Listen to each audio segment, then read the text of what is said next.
During the siege of Leningrad, 900 days, people burned furniture to cook. Bookshelves, chair legs, floorboards pulled up from their own apartments. Not because they had no food. At various points they had some. They burned furniture because without heat, the food was inedible. Nobody talks about this when they talk about Leningrad. The conversation is always about starvation, about the rationing, about 125 grams of bread per day. What gets skipped is the parallel problem. Even when there was something to cook, the infrastructure to cook it was gone. The grid failed. The gas lines failed. The distribution of fuel collapsed. And people looked at their stored food and realized they could not prepare it. Today I am testing 6 ways to boil water without a grid. And I am doing it as a physics problem, not as a gear review. Because the gear review version of this topic is everywhere, and it is mostly useless. What you get is someone holding up a camp stove and saying it is great. What you do not get is the actual energy math, the real fuel consumption, the weight-to-output ratio, or an honest assessment of the failure modes. That is what today is about. Let me start with the physics, because the physics tells you what you actually need, and it cuts through a significant amount of marketing noise. To raise 1 liter of water from room temperature, call it 20 degrees Celsius, to boiling at 100 degrees Celsius, requires approximately 335 kilojoules of energy. That is the theoretical minimum. 80 degrees of temperature rise times 4.18 kilojoules per kilogram per degree times 1 kilogram of water. That is the calculation. Write it down. It is the single most useful number in survival cooking because every fuel source you evaluate can be measured against it. The practical number is higher than the theoretical minimum because no heat source transfers 100% of its energy to the water. Energy escapes as radiation from the pot sides, convection from wind, conduction into whatever the pot is sitting on, and inefficient combustion in the fuel itself. A well-designed camp stove with a windscreen might achieve 50 to 60% thermal efficiency. An open fire without a dedicated pot support might achieve 10 to 20%. The same amount of wood, the same fire, an entirely different outcome depending on how the heat is directed. Efficiency is the variable that the BTU number on the product label completely ignores. A burner rated at 10,000 BTU delivering those BTU into the wind versus into a properly enclosed rocket stove configuration are not the same thing at all. 1 BTU, British thermal unit, is the energy required to raise 1 pound of water by 1 degree Fahrenheit. There are about 1,055 joules in a BTU. So 335 kilojoules divided by 1,055 equals approximately 318 BTU to boil our 1 liter of water from 20 degrees Celsius at perfect efficiency. In real conditions, plan on needing roughly 500 to 1,500 BTU of generated heat, depending on your setup and conditions. That is the working range. Now let us look at what each method actually delivers.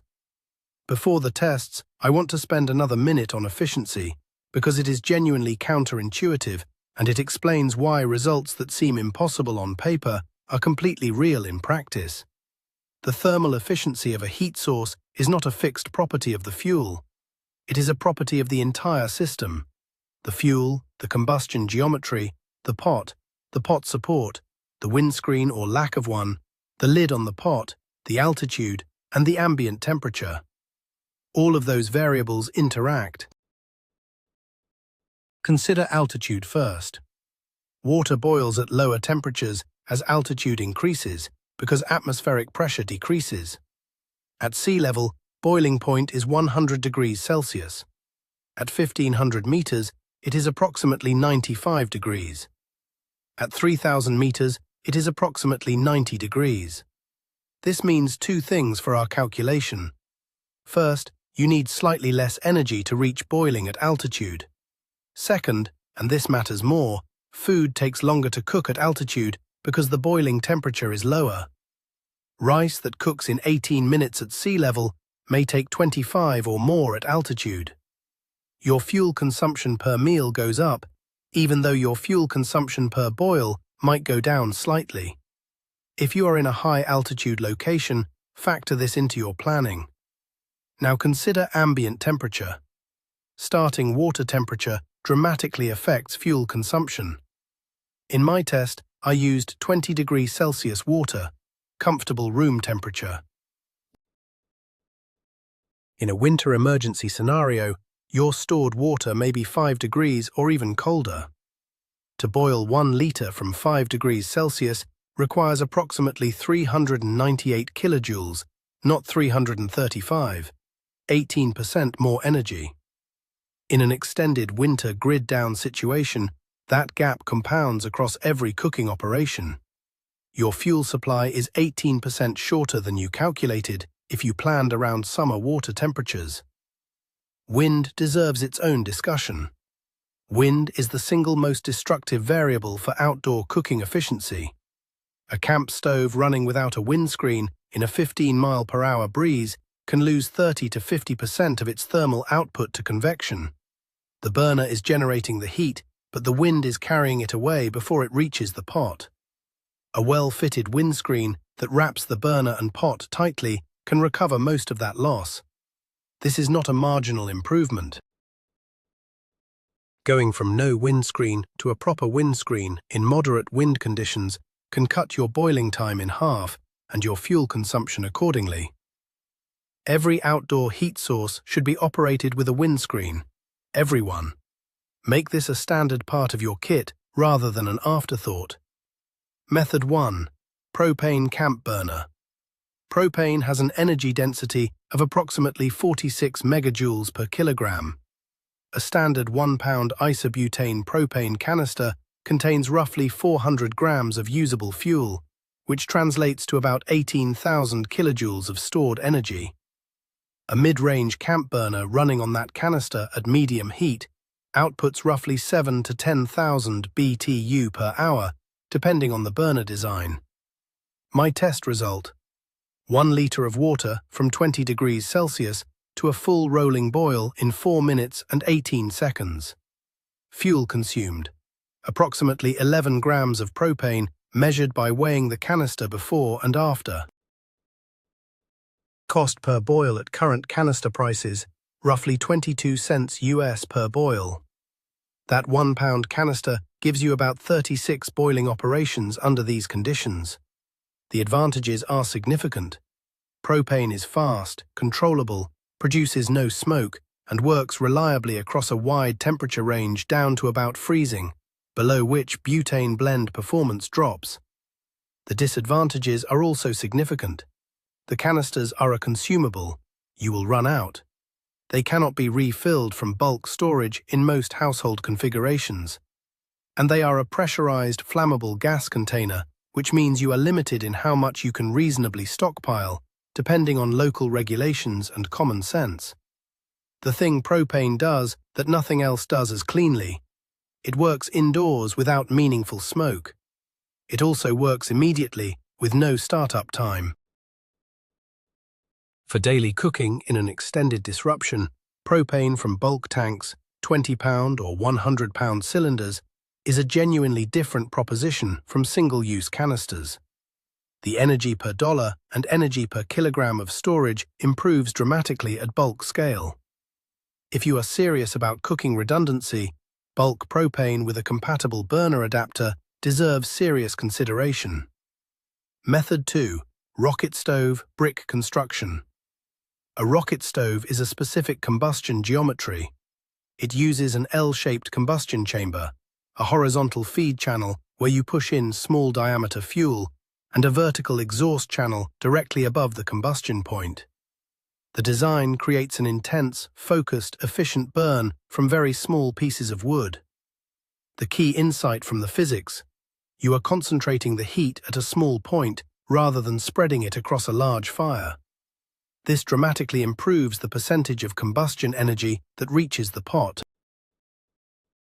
My test build used standard bricks arranged in the classic rocket stove configuration.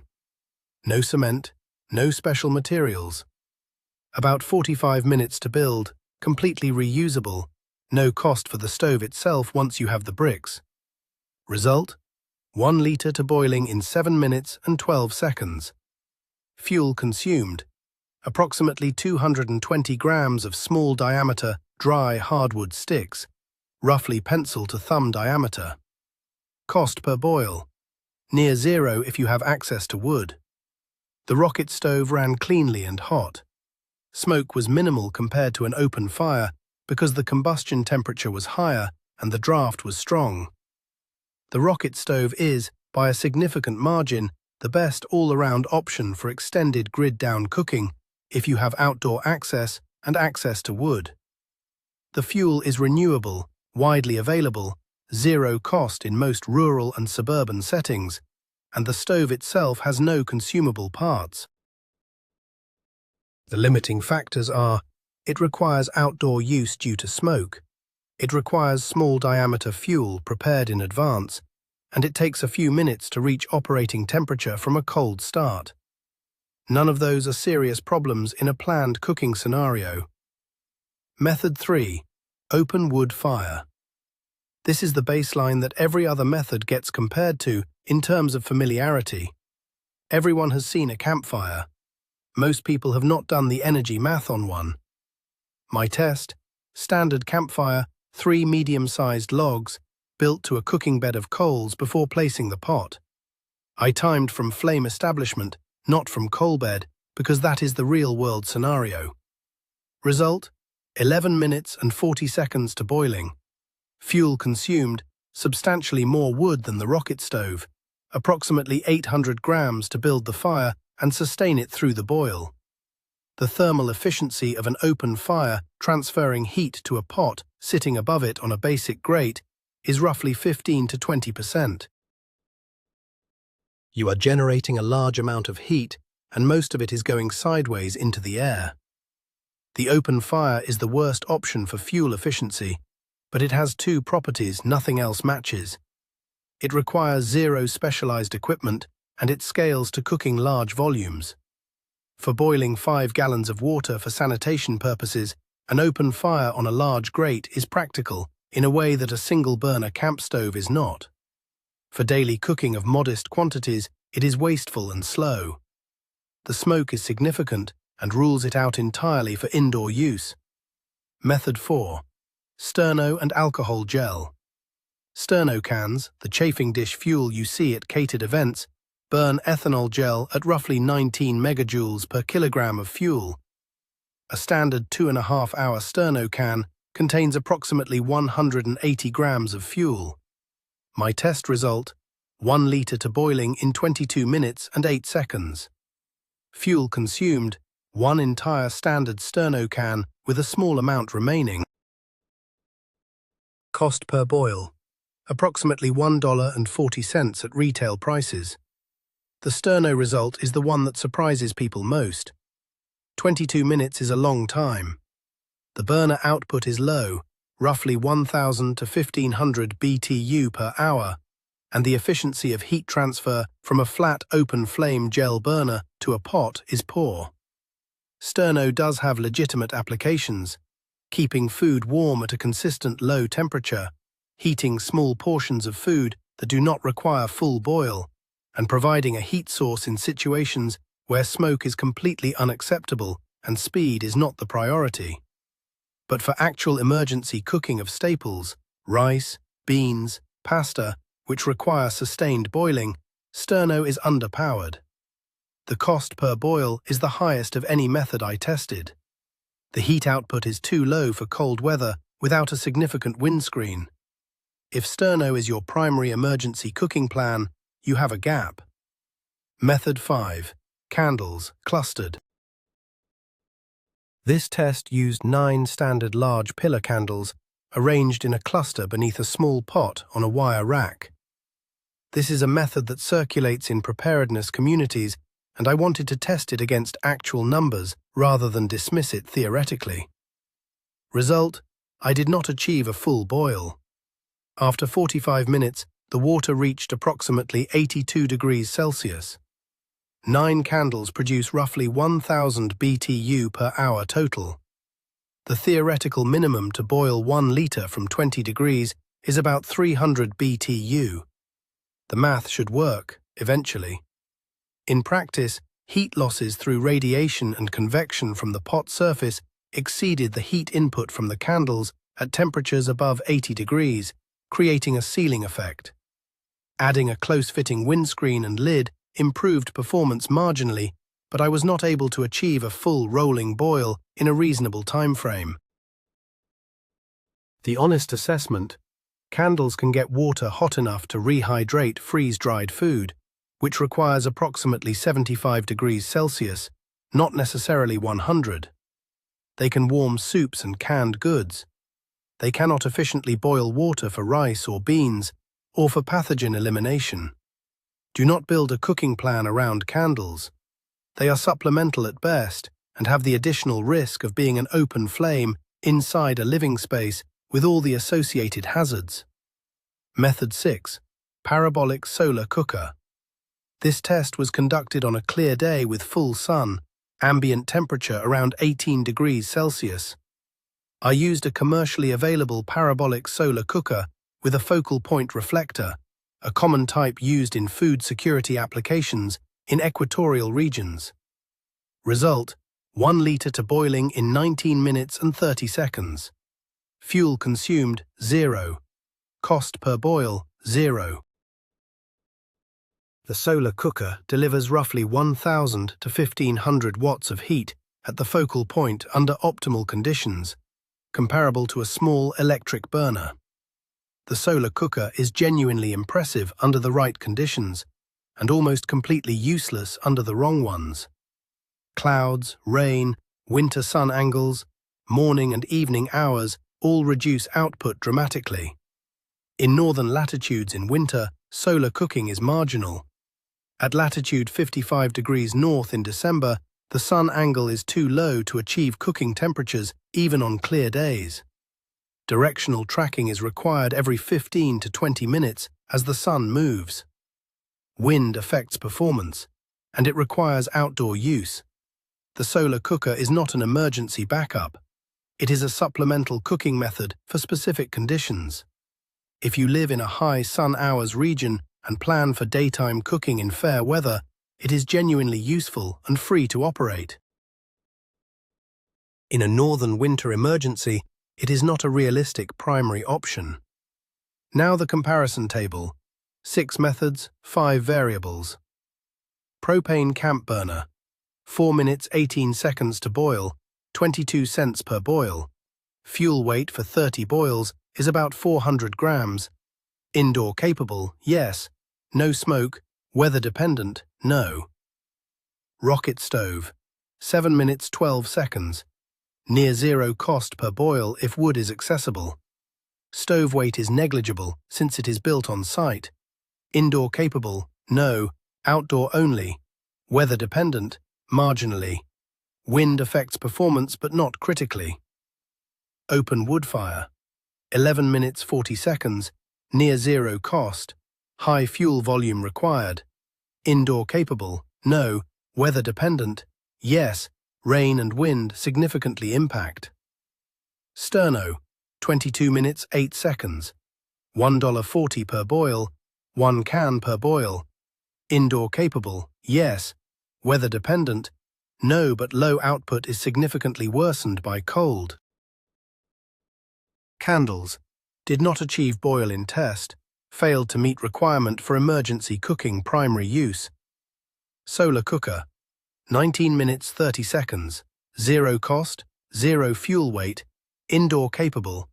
No, weather dependent, severely yes. Before I give you the winner, I want to walk through the fuel storage math that most people skip entirely, because this is where plans that look solid on paper turn out to be 30-day solutions presented as indefinite solutions. Let us take propane canisters as the example because they are the most common choice. A standard 1-pound isobutane propane canister costs roughly $8 to $12, depending on brand and where you buy it. At my measured consumption, 11 grams of propane per 1 litre boil, a 400-gram canister gives you 36 boiling operations. Call it 30 to be conservative, accounting for heat-up losses and real cooking behavior. Now model a realistic emergency cooking day. You need to boil water for drinking if your filter is not working. You need to cook rice or beans, one pot, roughly 20 to 25 minutes of sustained heat, equivalent to roughly 3 boiling operations worth of fuel. You need hot water for a secondary use, hygiene, washing, a hot drink for morale, which matters more than people admit in extended stress situations. Realistically, 4 to 6 boiling equivalent operations per day per adult household. For a family of 4, you might be looking at 15 to 20 boiling operations per day. That 1-pound canister lasts 1.5 to 2 days.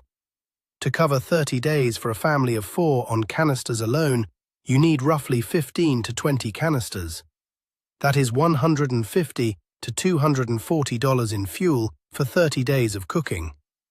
60 days doubles it. 90 days triples it. This is not an argument against propane. It is an argument for bulk propane. A 20-pound cylinder contains about 9 kilograms of usable propane, the same energy as roughly 22 of those 1-pound canisters. The 20-pound cylinder costs around $40 to $60 filled, compared to the equivalent in small canisters at $175 to $240. The economics are not close. A 100-pound cylinder, stored outside, as code requires, changes the equation completely. That is roughly 45 kilograms of propane, enough for months of cooking at family scale. The practical barriers. You need a compatible adapter to run a standard camp burner from a large cylinder. These adapters cost $15 to $30 and are widely available. You need outdoor storage. A 100-pound propane cylinder outdoors in a standard propane storage configuration is the same setup millions of homes use for their outdoor grills. There is nothing exotic or complicated about it. The barrier is mostly psychological. It feels more serious than buying canisters. It is more serious. That is the point. Now for wood as fuel. The fuel storage math here is different because the supply chain is different. If you have outdoor access and any ability to gather, split or store wood, the renewable nature of the fuel changes the planning horizon from finite to indefinite. The constraint is not supply, it is preparation. Wet wood does not burn efficiently. Green wood does not burn efficiently. Burning wet wood in a rocket stove will give you smoke, incomplete combustion, and poor heat output. The fuel needs to be dry, moisture content below 20% ideally. That means either buying kiln-dried wood, splitting and storing wood well in advance in a covered area, or having a reliable on-demand access to properly seasoned wood. The practical wood storage recommendation. Keep a dedicated stack of small-diameter dry hardwood, pieces roughly 1 to 2 centimeters in diameter and 20 to 30 centimeters long, specifically for the rocket stove. This is not your firewood pile. Firewood is large logs. Rocket stove fuel is small sticks prepared to size. 20 to 30 kilograms of properly prepared, dry, small-diameter hardwood takes up roughly the volume of a large cooler and provides weeks of cooking fuel. Preparing this material costs a few hours and minimal money. It lasts indefinitely if kept dry. This is one of the highest leverage physical preparations you can make for cooking resilience. The winner, for most people in most scenarios, is the rocket stove using dry wood. The reasoning is not speed, propane is faster. The reasoning is sustainability. Propane canisters run out, wood does not. In an extended grid-down scenario, measured in weeks rather than days, a propane supply based on canisters is finite in a way that most households have not actually calculated. 20 canisters sounds like a lot. at 1 boil per canister at my measured consumption, which is conservative for full meal cooking.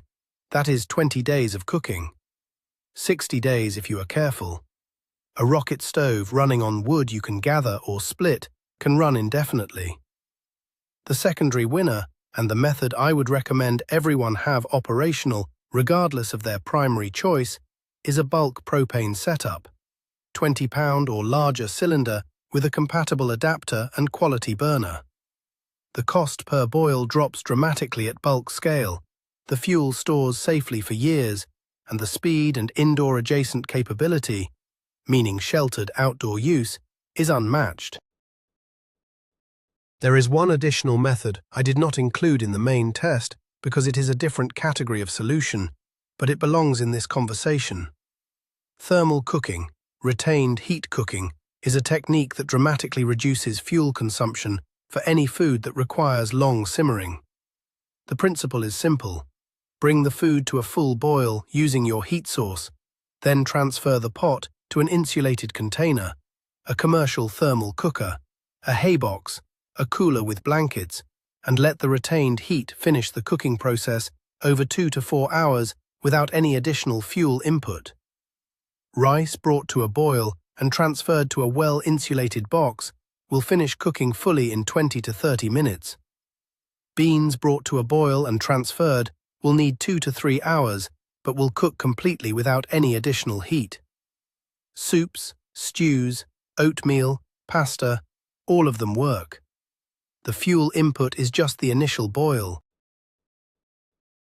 Everything after that is physics. The pot retains enough heat to complete the cooking process if the insulation is good enough to prevent heat loss faster than the food absorbs it. The practical implication: your fuel consumption per meal drops by 50 to 80% compared to maintaining a simmer on an active burner for the full cooking time. That 20-pound propane cylinder that you calculated as providing 60 days of cooking at reduced use. With thermal cooking as your standard method, you are looking at 3 to 4 months from the same cylinder. That pile of small diameter firewood for the rocket stove, it lasts 3 times as long. Making a thermal cooker requires nothing more than a large cooler and a few folded blankets or towels. Put the pot in the cooler, surround it with the blankets so no airspace remains around the pot sides and lid. Close the cooler lid. Wait. That is the entire system. Commercial thermal cookers, sometimes called wonder bags or retained heat cookers, do the same thing in a more convenient form factor. You can spend $30 on one or $0 on the cooler and blanket version. This is the technique that changes your fuel math more than any other single decision. Learn it. Test it with your normal cooking before you need to rely on it under pressure. Different foods behave differently, and there is a small learning curve. Rice is easy and foolproof. Beans require a longer rest time than most people expect the first time. Oatmeal works beautifully. Pasta is finicky. It tends to overcook or undercook depending on the initial boil time. A few practice runs on a normal evening give you the knowledge you need. There is one variable I have not mentioned yet, and it changes every calculation on this table. Carbon monoxide. Every combustion heat source, propane, wood, sterno, candles, alcohol, produces carbon monoxide as a byproduct of combustion. Carbon monoxide is colorless, odorless, and at elevated concentrations it is fatal. People die every year in exactly the scenario we are planning for. A power outage, a desperate need for heat and cooking, a camp stove brought inside a closed space, a family asphyxiated overnight. This is not a rare edge case.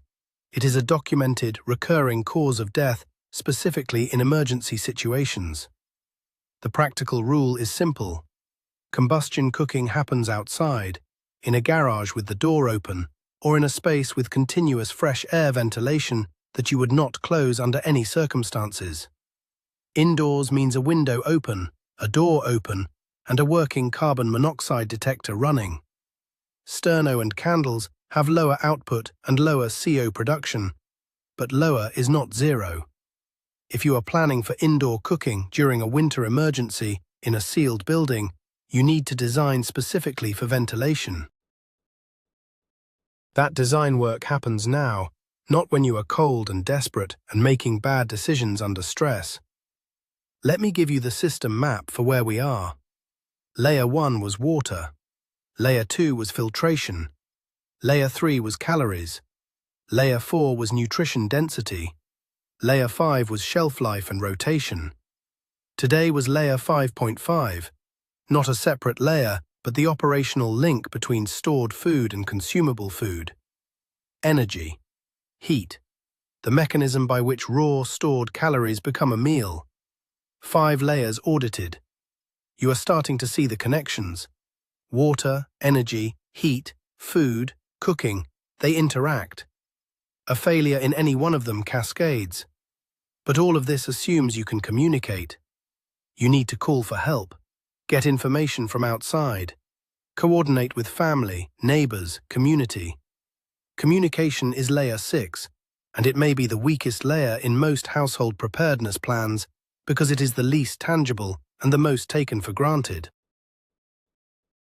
Your infrastructure is built on the assumption that the devices in your pocket connect to towers that connect to the internet, that connect to everything. Remove the power from that system for 72 hours and the picture changes substantially. That is what we are looking at next. Your assignment for right now: identify your current primary cooking heat source in an emergency scenario. Not what you plan to buy, what you have right now, today, that you could cook with if the grid went down in the next hour. Then ask whether you have actually tested it, whether you have used it to boil water, whether you know how long your fuel supply lasts, and whether you have a CO detector and a ventilation plan for the space where you would use it. I want to give you a specific framework for building a cooking energy system that is genuinely resilient rather than just technically present. Call it the 2-tier model. Tier 1 is your primary method. This is the system you will use for the majority of cooking operations in an extended grid-down scenario. It should be fast, reliable, fuel-efficient, and sustainable over weeks to months. Based on the test data, bulk propane with a quality burner for urban and suburban settings with limited outdoor space, or a brick rocket stove with a prepared wood supply for anyone with outdoor access. This is not the system you keep in a box for emergencies. This is the system you test monthly. You cook on it. You know exactly how it behaves and exactly how long your fuel supply lasts. Tier 2 is your backup to the backup. This is what you use when Tier 1 is unavailable for whatever reason.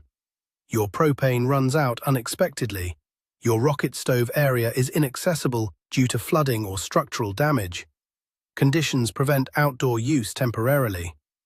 Tier 2 should use a completely different fuel type and a completely different sourcing mechanism than Tier 1.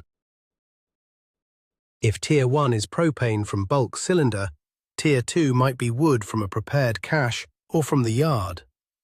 If Tier 1 is a rocket stove on wood, Tier 2 might be a propane burner from a stored canister supply. The point is that the failure mode that takes out Tier 1 should not simultaneously take out Tier 2. They should fail independently.